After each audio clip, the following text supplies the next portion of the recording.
अभिवादन स्वीकार करें। मैं उदय पठानिया। आपको याद होगा कि उत्तर प्रदेश में जब वहां के मुख्यमंत्री आदित्यनाथ योगी ने बुलडोजर का एक्शन शुरू किया था तो हिमाचल भाजपा जो थी वो योगी का जो मॉडल है उसके गुण गाते हुए नहीं थकती थी।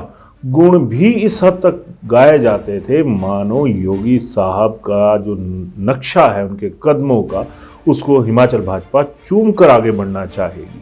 लेकिन हैरानगी की बात देखिए, ये वही हिमाचल भाजपा है या ये वही तत्कालीन भाजपा सरकार जो थी उस दौर में, उसने एनडीपीएस एक्ट को इतनी बुरी तरह से निष्क्रिय करके रखा कि वो कहीं नजर ही नहीं आता था, यानी नशे के कारोबार से जुड़ा हुआ कानून।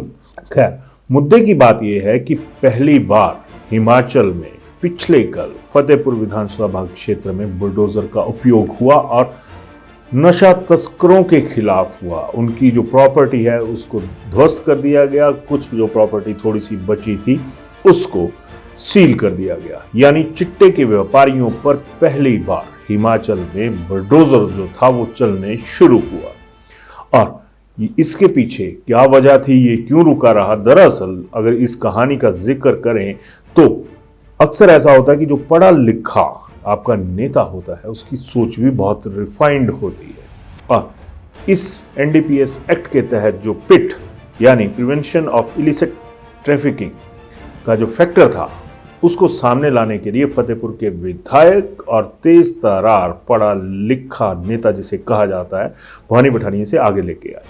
जब सरकार बनी थी तो पहले ही सत्र में भवानी पठानिया ने ये कह दिया था कि भैया इस एक्ट का जो बकाया जो बहुत जरूरी है फैक्टर जिसे लागू करना है वो क्यों लागू नहीं हो रहा। तब तत्कालीन उस वक्त के ऑफिशिएटिंग चीफ मिनिस्टर की भूमिका में तब उप मुख्यमंत्री मुकेश अग्निहोत्री थे, तो उन्होंने सदन में कहा कि 1 महीने के भीतर इस एक्ट का जो ये पार्ट है इसे लागू कर दिया जाएगा।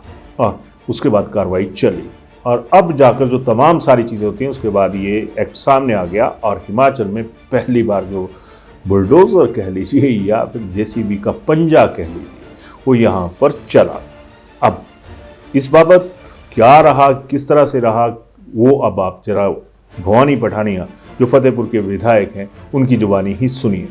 कल स्थेरा गांव जो कि गोलवा पंचायत में स्थित है, एक पुलिस और प्रशासन के द्वारा कार्रवाई की गई और उस कार्रवाई के तहत एक कोबरा नाम का व्यक्ति जो कि काफ़ी समय से चिट्टे के अंदर संलिप्त था, उसकी कुछ प्रॉपर्टी तोड़ी गई है बुलडोजर के द्वारा और बाकी उसकी जो पूरी प्रॉपर्टी है उसको सील कर दिया गया है। अब नशे के खिलाफ ये एक बहुत बड़ा कदम है, लेकिन मैं आपको बताना चाहूँगा कि इसकी शुरुआत जो है आज से लगभग 2 साल पहले हुई थी। और 2 साल पहले एक मैं आपको बताऊं कि एनडीपीएस एक्ट के अंदर एक प्रोविज़न है जिसको पिट बोलते हैं और ये PIT provision is prevention of illicit trafficking. अब ये पिट की प्रोविज़न जो है ये भारतीय जनता पार्टी की सरकार ने एक्टिवेट नहीं की थी, क्योंकि पिट प्रोविज़न को एक्टिवेट करने के लिए आपको एक कमेटी चाहिए होती है जो कि एक सेटिंग हाईकोर्ट के जज इसको हेड करते हैं।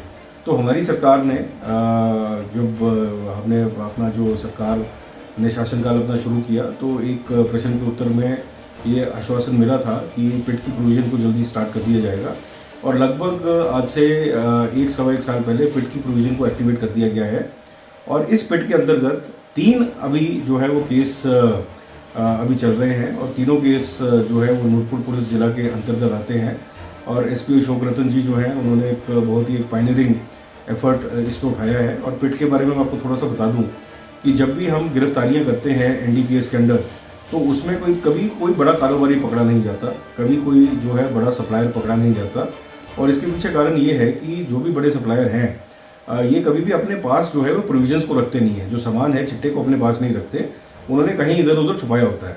तो पिट प्रोविज़न के अंतर्गत हमारे पास एक प्रावधान ये है कि शक की बिला पर और कमेटी के अप्रूवल के बाद हम ऐसे डीलर्स को जिन्होंने रातों रात जो है अपनी संपत्ति 100 गुना 1000 गुना बढ़ा ली है, रातों रात उन्होंने करोड़ों की गाड़ियाँ खरीद ली हैं, उनका कोई सोर्स ऑफ इनकम नहीं है, तो इन सब लोगों को जो है हम प्रिवेंटिव डिटेंशन में ले सकते हैं पिट प्रोविज़न के अंतर्गत, प्रोवाइडेड कि कमेटी से उसकी सिफारिश जो है वो हो जाए। और जैसा कि मैं आपको बताना चाहूँ कि इस कांग्रेस की सरकार का ये सुख की सरकार जिसको सब बड़े प्यार से बोलते हैं, इसका एक जीरो टॉलरेंस पॉलिसी है चिट्टे के खिलाफ, और उसी के अंतर्गत अगर आप देखें तो फतेहपुर हल्के के अंदर जितनी रेड्स हो रही हैं और जिस प्रकार प्रॉपर्टीज़ को सीज किया जा रहा है और जिस प्रकार जो बड़े डीलर्स हैं उनके पीछे हम हाथ धो के पड़े हुए हैं, बहुत ही जल्दी जो है मैं आपको एक एश्योरेंस देना चाहूँगा कि कम से कम 2 या 3 और बड़े सप्लायर्स जो हैं जो हमारे रडार में हैं उनको भी पकड़ के उनकी प्रॉपर्टीज़ के साथ इसी प्रकार की ट्रीटमेंट करके हम जो है एक एग्जाम्पल हिमाचल के सामने पेश करेंगे। तो आपने सुन लिया कि भवानी क्या कह रहे हैं। असल में साधुवाद अगर भवानी पठानिया को दिया जाए तो गलत नहीं होगा, क्योंकि इतने बड़े नेक्सस के साथ जो एक पंगा लेना है वो किसी आम आदमी के बस का नहीं होता।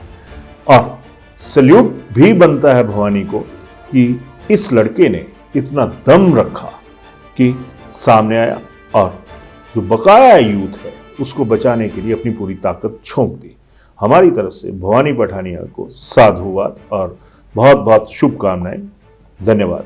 नए साल की शुरुआत मां शुलिनी के साथ भूषण ज्वेलर्स आप सभी की जिंदगी में सोने की तरह चमक और हीरे की तरह कीमती पलों की मनोकामनाएं करता है। भूषण ज्वेलर्स परिवार की तरफ से आप सभी को नववर्ष की ढेरों ढेरों शुभकामनाएं।